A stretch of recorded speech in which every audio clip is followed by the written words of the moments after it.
మా latest videos కోసం మా ఈ తెలుగు న్యూస్ ఛానల్ సబ్స్క్రైబ్ చేసి గంట సింబల్ యాక్టివేట్ చేసుకోండి.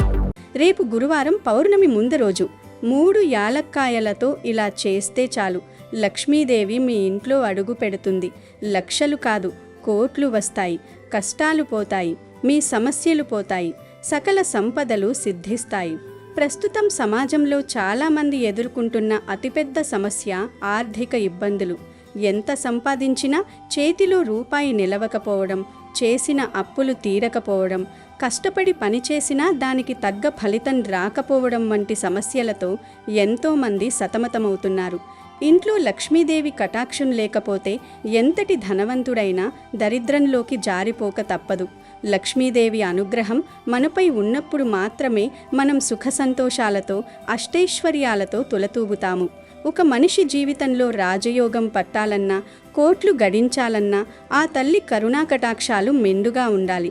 ఒకవేళ మీ ఇంట్లో నిరంతరం గొడవలు జరుగుతున్నా, డబ్బు పరంగా ఎప్పుడూ ఇబ్బందులు ఎదురవుతున్నా, మీరు చేసే పనుల్లో ఆటంకాలు వస్తున్నా, అది లక్ష్మీదేవి మీపై అలిగిందని లేదా మీ ఇంట్లో ప్రతికూల శక్తి పెరిగిపోయిందని అర్థం.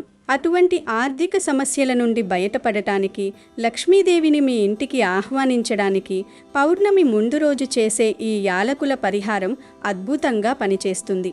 కేవలం 3 యాలక్కాయలతో మీరు చేసే ఈ పని వల్ల మీ ఇంట్లో ఉన్న దరిద్రం వదిలిపోయి లక్ష్మీదేవి స్వయంగా మీ ఇంట్లో అడుగు పెడుతుంది. దీనివల్ల మీకు లక్షలు కాదు, కోట్లు వచ్చే అవకాశం కలుగుతుంది. మరి ఈ పరిహారాన్ని యాలక్కాయలతో పౌర్ణమి ముందు రోజు ఎలా చేయాలి అనే విషయాన్ని ఇప్పుడు ఈ వీడియోలో వివరంగా తెలుసుకుందాం. ముందైతే ఒక పవిత్ర కథను విందాం. ఈ పరిహారం గురించి తెలుసుకునే ముందు భక్తితో ఈ వీడియోకి ఒక లైక్ కొట్టి కింద కామెంట్ బాక్స్లో జై శ్రీరామ్ అని కామెంట్ చేయండి. ఒకసారి నారద మహర్షి శ్రీకృష్ణుని వద్దకు వచ్చి, ఓ ప్రభు, మానవుల క్షేమం కోసం నేను మీ నుండి 8 విషయాలను తెలుసుకోవాలనుకుంటున్నాను. అవి ప్రతి మనిషికి చాలా ముఖ్యమైనవి. వీటి వలన కలియుగంలోని ప్రతి మానవుడు క్షేమం పొందగలడు మరియు ఎప్పటికీ పేదవాడు కాలేడు అని ప్రశ్న వేస్తాడు. అప్పుడు శ్రీకృష్ణుడు, ఓ నారద, నిజంగా మీరు మానవుల శ్రేయస్సు కోరే మంచి ప్రశ్న అడిగినారు. మీ ప్రశ్నకు సమాధానం నేను ఒక కథ ద్వారా చెప్తాను. ఈ కథ వింటే మీ ప్రశ్నకు సమాధానంతో పాటు ఒక సోదరుడి మధ్య బంధం ఎలా ఉండాలో కూడా తెలుస్తుంది. కాబట్టి జాగ్రత్తగా వినండి అని ఇలా చెప్తాడు. ఓ నారద, ఒక గ్రామంలో చాలా ధనవంతుడైన ఒక రైతు ఉండేవాడు.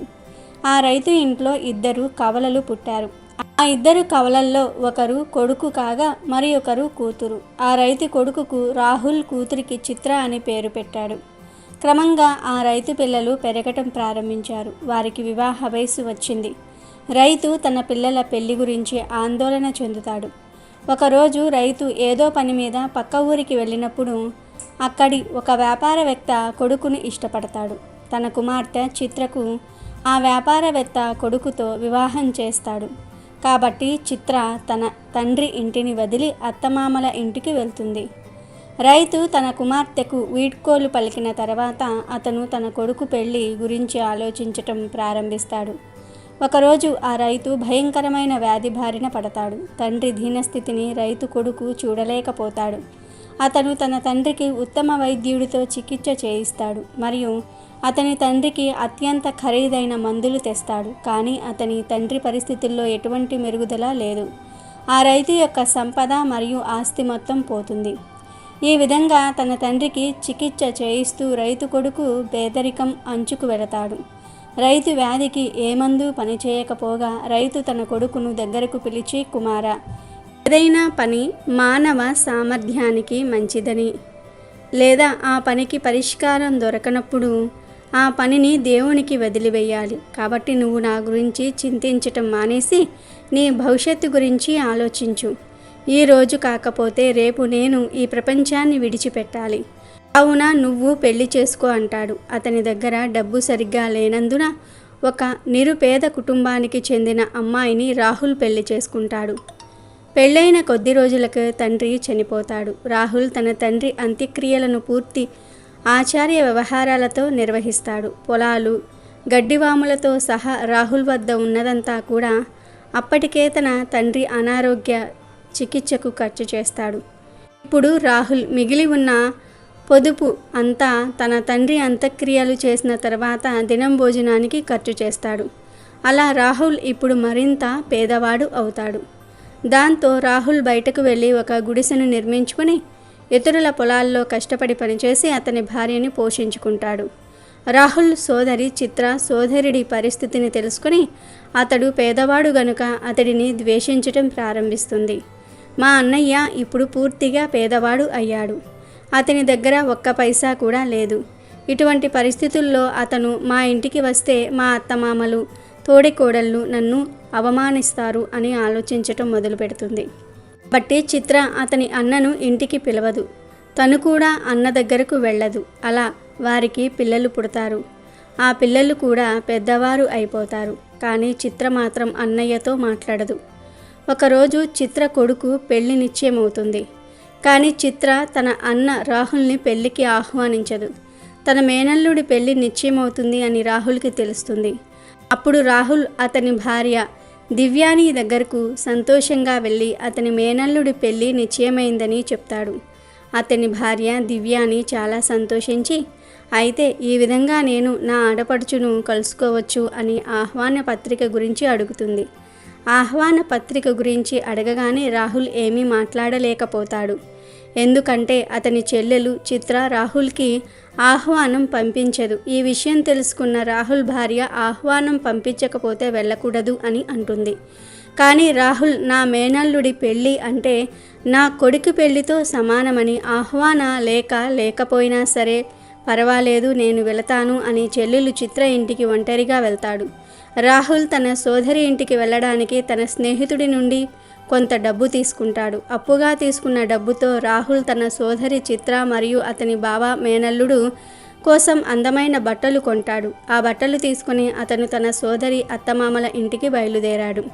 చిత్ర ఇంటికి వెళ్ళి తలుపు దగ్గర నిలబడి ఆమె కోసం ఎదురు చూస్తూ ఉండగా చిత్ర తోడికోడలు రాహుల్ని గుర్తించి చిత్రకు మీ అన్నగారు వచ్చారు అని చెప్తుంది. అప్పుడు చిత్ర మా అన్నగారు ఏ స్థితిలో ఉన్నాడు, అతను ఏ బట్టలు ధరించాడు అని అడుగుతుంది. అప్పుడు చిత్ర తోడికోడలు మీ అన్నగారు చిరిగిన పాత బట్టలు వేసుకుని ఉన్నాడు అని చెప్తుంది. అది విని చిత్రకు కోపం వచ్చి అందరి చూపు తప్పించి అన్న వద్దకు చేరుకుంటుంది. తన చెల్లెలు చిత్ర తన వైపు రావటం చూసి రాహుల్ మొహం ఆనందంతో వెలిగిపోతుంది. సోదరిని చూసిన రాహుల్కి కన్నీళ్లు వస్తాయి. కానీ చిత్ర తన అన్నయ్యను తనతో పాటు తీసుకుని వెళ్ళి తన ఇంటి లోపలికి తీసుకుని వెళ్ళి అందరి దృష్టికి దూరంగా ఉంచి ఓ అన్నయ్య నువ్వు ఇక్కడికి ఎలా వచ్చావు, నీకు ఆహ్వానం పంపినదెవరు అని అడుగుతుంది. చెల్లి నువ్వు నీ అన్నను పూర్తిగా మర్చిపోయావు. కానీ నా మేనల్లుడు పెళ్లి చేసుకుంటున్నాడని ఒకరి ద్వారా తెలిసింది. అందుకే నీకు నీ కొడుక్కి కొత్త బట్టలు తెచ్చాను అంటాడు రాహుల్. అప్పుడు చిత్ర అన్నయ్యతో ఇలా సిగ్గులేని విధంగా మా ఇంటికి రాకూడదు. ఇలా పాత చిరిగిన బట్టలు వేసుకుని మా ఇంటికి వచ్చావు. ఇది నాకు చాలా అవమానం కలిగించే విషయం అని అన్నను అవమానిస్తుంది. రాహుల్ బాధపడి తన చెల్లికి క్షమాపణలు చెప్తూ నేను ఇక్కడికి రావటం వలన నీ పరువు పోతుందని నాకు తెలియదు. మీ అత్తమామలకు మీ అన్న ఏమీ తేలేదు అన్న పేరు నీకు రాకూడదని నేను నీకు బట్టలు తీసుకువచ్చాను. నా రాకతో మీరు బాధపడతారు అని నాకు తెలియదు అని అంటాడు. అప్పుడు చిత్ర రాహుల్ని ఎవరికీ తెలియకుండా ఒక గదిలో బంధించి తన కొడుకు పెళ్లి అయ్యేంత వరకు అక్కడే ఉండమని చెప్తుంది. ఒకవేళ ఎవరైనా రాహుల్ని చూస్తే మా అన్న బిచ్చగాడు అని హేళన చేస్తారు అని ఎవరికీ కనిపించకూడదని ఒక గదిలో బంధిస్తుంది. రాహుల్కి ఆహారం తీసుకుని వస్తాను అని చెప్పి తన పనుల్లో నిమగ్నమై రాహుల్ని పట్టించుకోదు. 2 రోజులైనా రాహుల్కి మంచి నీళ్లు కూడా ఇవ్వదు. అప్పుడు రాహుల్ నేను లేకపోతే నా భార్య పిల్లల పరిస్థితి ఏమిటి అని ఆలోచించటం మొదలు పెడతాడు. తన ఒంట్లో ఉన్న శక్తి మొత్తం కూడగట్టుకొని అక్కడ ఎవరో నడిచిన శబ్దం వస్తూ ఉండగా తలుపును కొడతాడు. అప్పుడు అటుగా వెళ్తున్న ఆమె తోడికోడలు తలుపులు తెరుస్తుంది. అప్పుడు ఆమె రాహుల్ని చూసి ఓ అన్నయ్య నిన్ను గదిలో ఎవరు బంధించారు అని అడుగగా తన చెల్లెల్ని నేరస్తురాలిని చేయటం ఇష్టం లేక నేను ఈ గదిలో విశ్రాంతి తీసుకుంటుంటే ఎవరో వచ్చి తెలియక తలుపులు మూశారు అని చెప్తాడు. తర్వాత రాహుల్ నిశ్శబ్దంగా ఇంటి వెనుక ద్వారం నుండి బయటకు వెళ్ళిపోతాడు. రాహుల్ 2 రోజులు ఆకలితో దాహంతో ఉన్న కారణంగా అతను నడవలేక స్పృహ కోల్పోతాడు. అప్పుడు ఒక వృద్ధురాలు రాహుల్ని తన ఒడిలో చేర్చుకుని అతనికి ఆశ్రమిచ్చి అతని దాహం ఆకలి తీరుస్తుంది. శ్రీకృష్ణుడు నారదునితో, ఓ నారద, నిజానికి రాహుల్ భార్య రోజు లలితాదేవిని పూజిస్తుంది. ఆ అమ్మవారే వృద్ధురాలి రూపంలో వచ్చి అతనికి ఆశ్రయం ఇస్తుంది. వృద్ధురాలు రాహుల్ స్పృహ కోల్పోవడానికి గల కారణం అడుగుతుంది. అప్పుడు రాహుల్ నిరాశతో తనకు చెల్లి వల్ల జరిగిందంతా కూడా వివరిస్తాడు. తర్వాత అతను ఇంటికి బయలుదేరిపోతూ ఉండగా వృద్ధురాలి రూపంలో ఉన్న అమ్మవారు అతనితో, నువ్వు ఖాళీ చేతులతో వెళ్తే మీ భార్య పిల్లలు, మీ చెల్లెలు ఏమి పంపించింది అని అడుగుతారు. కావున ఈ పండ్లు తీసుకొని వెళ్ళమని ఒక పండ్ల సంచిని ఇస్తుంది. దానితో పాటు ఆ దేవత 8 విషయాలను గుర్తుంచుకోవాల్సిందిగా చెప్తుంది.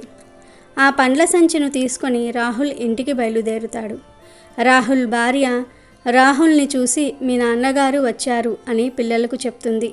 పిల్లలు సంతోషంతో, మా అత్త మాకు ఏమి పంపించింది అని అడుగగా తన దగ్గర ఉన్న పండ్ల సంచిని భార్యకు ఇచ్చి ఇంటి నుండి బయటకు వెళతాడు రాహుల్. బయటకు వెళ్ళిన తర్వాత సంచి తెరిచి లోపల ఉన్నవి చూడగానే ఆశ్చర్యపోతుంది రాహుల్ భార్య. ఎందుకంటే ఆ సంచి నిండా బంగారము, వెండి రూపంలో చేసిన పండ్లను చూసింది. రాహుల్ తెచ్చిన పండ్లల్లో కొన్ని దానిమ్మ పండ్లు కూడా ఉన్నాయి. రాహుల్ భార్య దానిమ్మ పండ్లను పగలగొట్టగా దానిమ్మ గింజల్లో నుంచి వజ్రాలు వచ్చాయి. ఇదంతా చూసిన రాహుల్ భార్య చాలా సంతోషించి తన భర్త దగ్గరకు పరిగెత్తుకుంటూ వచ్చి తన భర్తతో, మీరు పెళ్లికి వెళ్ళి ఏం తీసుకొచ్చారు అని అడుగుతుంది. తన భార్య నుండి ఈ మాటలు విన్న రాహుల్, నా కుటుంబ సభ్యులకు పండ్లు నచ్చి ఉండకపోవచ్చు, అందుకే నా భార్య నన్ను ఇలాంటివి అడుగుతోంది అని ఆలోచిస్తాడు. మా చెల్లెలు పంపినవన్నీ తెచ్చి ఇచ్చాను అని రాహుల్ భార్యతో చెప్తాడు. అప్పుడు రాహుల్ భార్య దివ్యాని, ఇదిగో చూడు, మా ఆడపడుచు మన కోసం ఏం పంపిందో అని బ్యాగ్ తిప్పి చూపించగానే లోపల నుంచి వజ్రాలు, ముత్యాలు, బంగారము, వెండి బయటకు వస్తాయి. రాహుల్ ఈ దృశ్యం చూసి ముత్యాలు, వజ్రాలు పండ్లల్లో దాచిపెట్టి పంపించింది వృద్ధురాలు, మామూలు మహిళ కాదని, ఆ వృద్ధురాలు దేవత అని అర్థం చేసుకున్నాడు. కానీ రాహుల్ తన భార్యతో ఈ విషయాన్ని ఏమీ చెప్పలేదు. తన మనసులో ఆ వృద్ధురాలికి కృతజ్ఞతలు తెలుపుకున్నాడు. రాహుల్ మునుపటిలాగా మళ్ళీ ధనవంతుడు అయ్యాడు. రాహుల్ తన భార్య మరియు పిల్లల కోసం ఒక అందమైన మరియు విశాలవంతమైన భవనాన్ని నిర్మించి ఆ భవనంలో రాజుల మాదిరిగానే చూసుకోవటం ప్రారంభించాడు. ఒకరోజు రాహుల్ భార్య రాహుల్ దగ్గరకు వచ్చి, త్వరలోనే శ్రావణ మాసం రాబోతుంది కాబట్టి నా ఆడపడుచును వాళ్ళ అత్తమామల ఇంటికి వెళ్ళి తీసుకురమ్మని అంటుంది. అప్పుడు రాహుల్ రథం మీద ఖరీదైన దుస్తులతో చిత్ర అత్తమామల ఇంటికి వెళ్తాడు. అక్కడ చిత్ర తోడికోడలు రాహుల్ని చూసి చిత్రతో, మీ అన్నయ్య వచ్చినట్లు ఉన్నాడు అని చెప్తుంది. అప్పుడు చిత్ర, అతను ఎలాంటి పరిస్థితుల్లో ఉన్నాడు, ఎలా ఉన్నాడు అని అడుగుతుంది. అతను రథం మీద ఖరీదైన దుస్తులతో రాజులాగా ఉన్నాడు అని చెప్తుంది చిత్ర తోడికోడలు. చిత్ర బయటకు వచ్చి చూడగానే ఆశ్చర్యపోతుంది. అన్నతో ఇంటికి వెళ్తుంది. ఆమె ఒక గొప్ప విశాలవంతమైన రాజభవనాన్ని చూస్తుంది. అనేక రకాల సేవకులు రాజభవనం లోపల పనిచేయటం చూసి పూర్తిగా ఆశ్చర్యానికి గురి అవుతుంది. ఇక రాజభవనానికి చేరుకున్న తర్వాత రాహుల్ భార్య కూడా తన ఆడపడుచుకు బాగా సేవ చేస్తుంది. మా ఆడపడుచు దయవలనే మేము ఇలాంటి పరిస్థితుల్లో ఉన్నామని రాహుల్ భార్య అనుకుంటుంది. కానీ రాహుల్కు తెలుసు ఇది అంతా రాహుల్ భార్య దివ్యాని ఆశీస్సులతో జరుగుతుందని. రాహుల్ సోదరి తన అత్తమామల ఇంటికి వెళ్ళడానికి సిద్ధంగా ఉన్నప్పుడు రాహుల్ భార్య చిత్రకు ఏదైనా బహుమతి తీసుకురమ్మని అడుగుతుంది. అప్పుడు రాహుల్ చెప్పులు తయారు చేసే అతన్ని దగ్గరికి వెళ్ళి అతనికి మాట్లాడే చెప్పులు కావాలి అని అడుగుతాడు. చెప్పులు తయారు చేసే వ్యాపారి దానికి చాలా ఖర్చు అవుతుందని అంటాడు. ఎంత ఖర్చు అయినా అంత డబ్బు నీకు ఇస్తానని, అవి తయారు చేయాలని, వాటిని వేసుకొని నడుస్తూ ఉంటే 8 విషయాలు అవి చెప్పాలని, అలా తయారు చేయమని ఆదేశిస్తాడు. రాహుల్ వృద్ధురాలి రూపంలో వచ్చిన దేవత చెప్పిన 8 విషయాలను ఆ చెప్పులు చేసే వ్యక్తితో చెప్తాడు. ఆ 8 విషయాలు ఏమిటి అంటే, మానవత్వం లేని అజ్ఞానవంతులు పేదరికం అంచున పడవచ్చు అని రాహుల్ మొదటి విషయం చెప్తాడు. రెండవ విషయంగా, మనిషి కృషి లేకపోతే అతని సోమరితనం పేదరికానికి దారితీస్తుంది. ఎప్పుడూ మార్పులేని పనిచేసే వ్యక్తి కూడా పేదవాడుగానే ఉంటాడు అనేది మూడవ విషయం. అజ్ఞానాన్ని తొలగించి జ్ఞానాన్ని పొందాలి. కాలాన్ని నిందించకుండా బలమైన కర్మ సాధనలో పాల్గొనాలి అనేది 4వ విషయం. కర్మ ఫలితం ఎప్పుడూ అదృష్టాన్ని బట్టి ఆధారపడి ఉండదు. ఇది మానవుడు చేసే కష్టాన్ని బట్టి కూడా ఉంటుంది. అంటే అదృష్టం లేదు కదా అని చేసే పని ఆపకుండా కష్టపడి పనిచేస్తే ఫలితం అదే వస్తుంది అనేది 5వ విషయం. ఎప్పుడూ ఇతరులను దూషించేవాడు ధనవంతుడు కాలేడు అనేది 6వ విషయం. శ్రమకు దూరంగా పారిపోయే వ్యక్తి ఎప్పుడూ విజయాన్ని అందుకోలేడు, పేదవాడుగానే ఉంటాడు అనేది 7వ విషయం. పేదవాడిని దూషించటం, పేదవాడికి దానం చెయ్యని వ్యక్తి కూడా ఎంత ధనవంతుడైనా ఎప్పుడో ఒకప్పుడు పేదవాడు అవుతాడు అనేది 8వ విషయంగా రాహుల్ చెప్పులు తయారు చేసే వ్యక్తితో చెప్తాడు. అలా వజ్రాలు రత్నాలతో చెప్పులు తయారు చేసి రాహుల్ తన చెల్లికి ఇస్తాడు. ఆ చెప్పులు చిత్ర తన ఇంటికి తీసుకుని వెళ్ళి నడవగానే ఆ 8 విషయాలు వినిపిస్తాయి. అప్పుడు చిత్ర బాధపడుతూ తన అన్నయ్యను బాధపెట్టినందుకు గాను పశ్చాత్తాపడుతుంది. శ్రీకృష్ణుడు నారదునితో చెప్తాడు. తర్వాత శ్రీకృష్ణుడు నారదునితో, నారద, లక్ష్మి అంటే శుభ లక్షణ లక్షిత అని అర్థం ఉంది. మనిషి రూపురేఖలు ఎలా ఉన్నా గుణగణాలు సక్రమంగా ఉంటేనే లక్ష్మీ కటాక్షం కలుగుతుంది. మనిషిలో శుభ లక్షణాల కలబోతే లక్ష్మి, ధైర్యము, వీర్యము, ఆరోగ్యము, బుద్ధి ఇవన్నీ లక్ష్మీదేవి సంకేతాలే. వీటినే ధైర్యలక్ష్మి, సంతానలక్ష్మి అనే వివిధ పేర్లతో పలు రూపాల్లో కొలుస్తూ ఉంటారు. పవిత్రంగా ప్రశాంతంగా ఉండే ఇంట్లో మనుషులతో తాను ఉంటానని స్వయంగా లక్ష్మీదేవియే ప్రకటించింది. శుద్ధ లక్ష్మి అంటే పరిశుభ్రంగా ఉన్న ఇంట్లోనే ఆమె ఉంటుంది. ఇంటిని తమ ఒంటిని శుభ్రంగా ఉంచుకున్న వారింటికి పిలవకపోయినా సిరి నడిచి వస్తుంది. శుద్ధి అంటే పైకి కనిపించేది మాత్రమే కాదు, అంతర్శుద్ధి కూడా. సర్వలోకాల్లో బాహ్యంగా మానసికంగా శుద్ధి ఉన్న చోట లక్ష్మి నివసిస్తుంది. బూజు కొట్టుకుపోయిన పైకప్పు, మురికి పట్టిన గచ్చుతో కళావిహీనంగా ఉండే ఇండ్లల్లో లక్ష్మీదేవి అరక్షణం కూడా నిలవదు. తిట్లు, శాపనార్థాలు, పరనింద చేసే మనుషులున్న ఇంటివైపు కన్నెత్తి కూడా చూడదు. నిరంతరం శుభాన్ని కోరేవారు, శాంత స్వభావులు, ఇంద్రియ నిగ్రహం కలవారు, పరులకు సాయం చేసేవారు, అతిథులను గౌరవించేవారు, కాలం వృధా చెయ్యనివారు, కృతజ్ఞత చూపేవారు, సమర్థంగా పనిచేసేవారు, ఇలాంటి సద్గుణాలు కలిగిన వారి ఇంట నేనుంటానని లక్ష్మీదేవి స్వయంగా రుక్మిణీదేవికి చెప్పింది. లక్ష్మి నిలిచిన చోట సుఖ సంతోషాలు వెల్లివిరుస్తాయి. కష్టపడే వారిని సదా అనుగ్రహిస్తుందామె. లక్ష్మీదేవి అనుగ్రహం అంటే ఐశ్వర్యంలో మునిగిపోవటం కాదు, డబ్బు మాత్రమే కాదు, జ్ఞానము, సంతృప్తి, ప్రశాంతత, ఆనందం ఇవన్నీ లక్ష్మీ స్వరూపాలే అని కృష్ణుడు నారదుడికి చెప్పాడు. ఇక విషయంలోకి వస్తే యాలకులు అనేవి కేవలం వంటింట్లో వాడే మసాలా దినుసులు మాత్రమే కావు.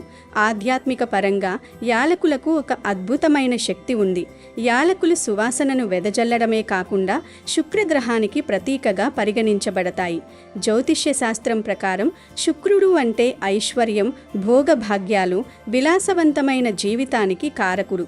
ఎవరి జాతకంలో అయితే శుక్రుడు బలంగా ఉంటాడో వారు రాజభోగాలను అనుభవిస్తారు.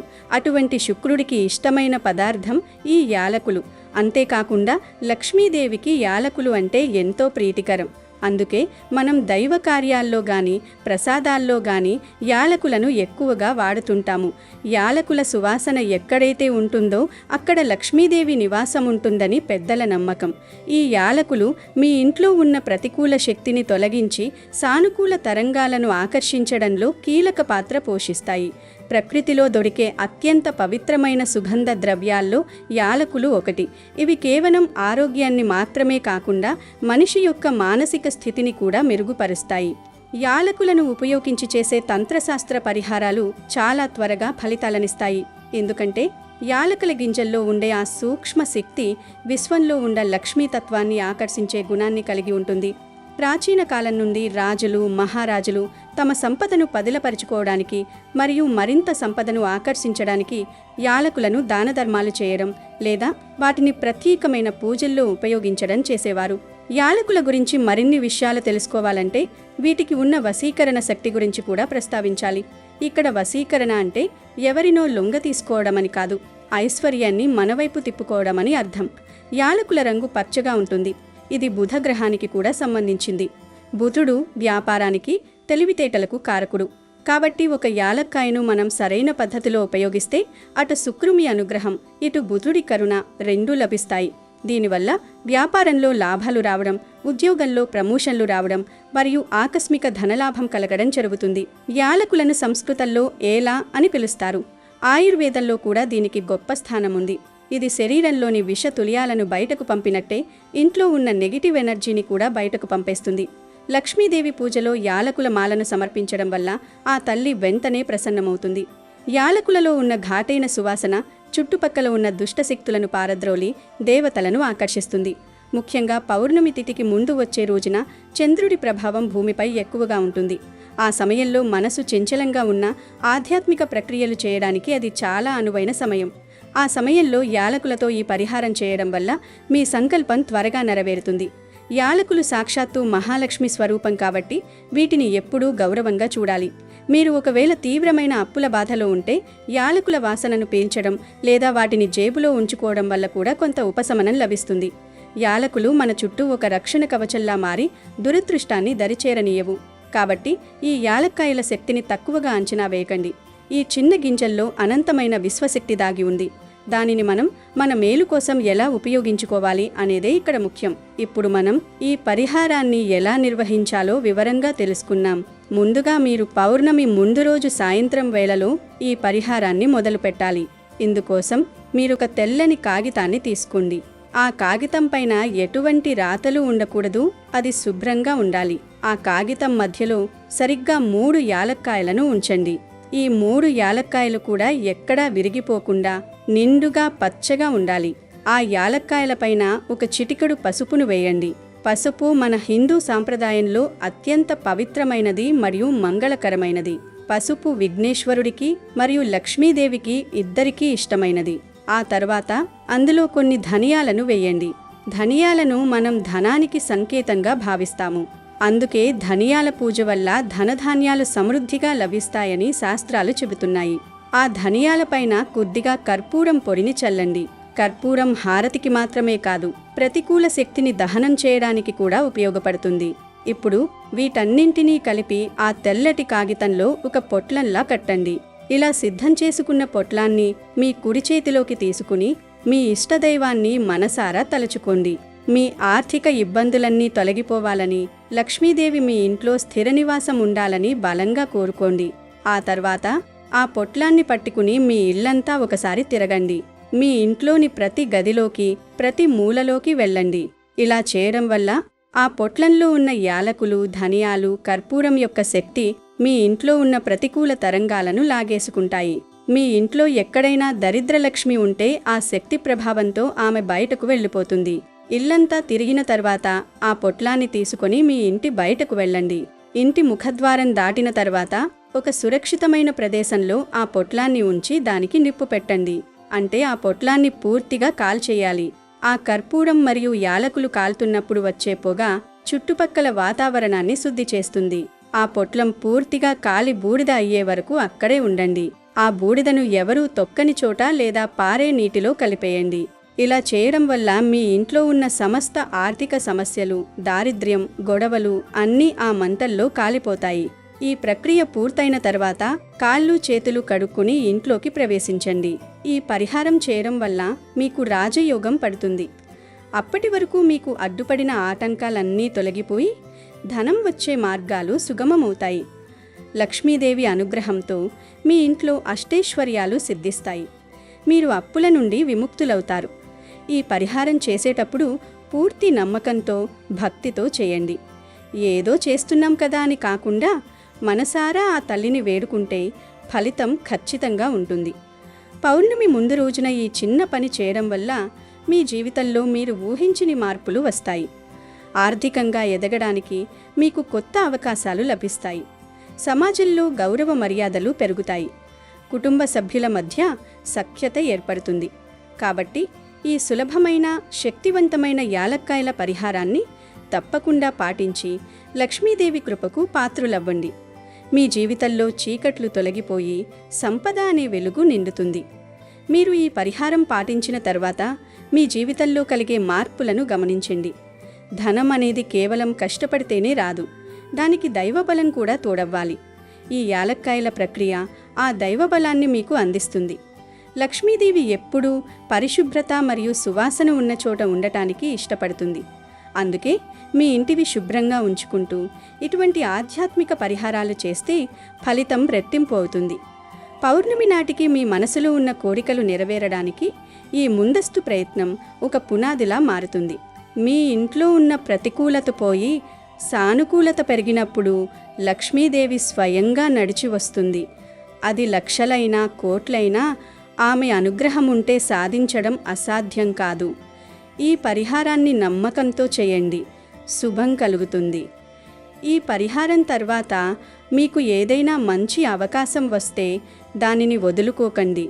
ఎందుకంటే అది లక్ష్మీదేవి మీకు ప్రసాదించిన వరంగా భావించండి.